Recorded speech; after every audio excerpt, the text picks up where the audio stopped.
O Goberno defende-o como un apoio fundamental á produción. A promoción do produto está feita.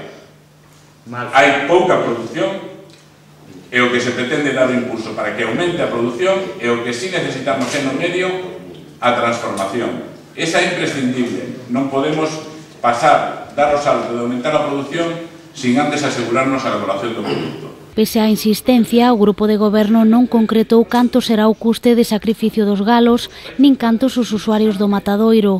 Si cifrou en 400 a medida de capóns por ano que podería criar cada produtor como complemento a outras actividades. O manexo que necesita a cría do galo de corral pode necesitar unha dedicación entre 1 e 2 horas diarias. E para esa cantidad de capós se pode falar de unos ingresos que poden rondar os de 15 a 20.000 euros ano.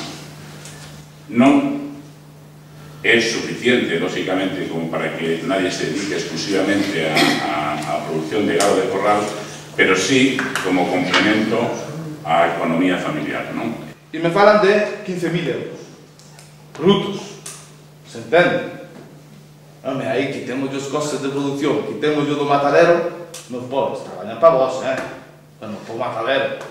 Vos queredes que haxe xente que produzca galos para soster un matadero. Home, me parece a mí que bueno, eso se vai a derrumbar co tempo. E eu, como decía onte, cando vine aquí a buscar información, que non nos destes, que pedimos por escrito unha e outra vez.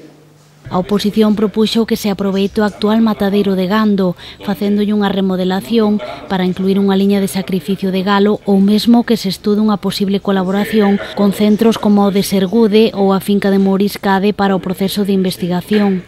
Seguramente salirá moito máis barato acometer ali o sacrificio dos galos antes de facer aquí, porque non se sabe o mantemento que supón unha instalación dese tipo, porque nós tuvemos contactos con algúns matadeiros da zona e fora da zona de aves e xa din que só para quentar agua, para escaldar as aves, eso xa costa un dineral, o sea que non é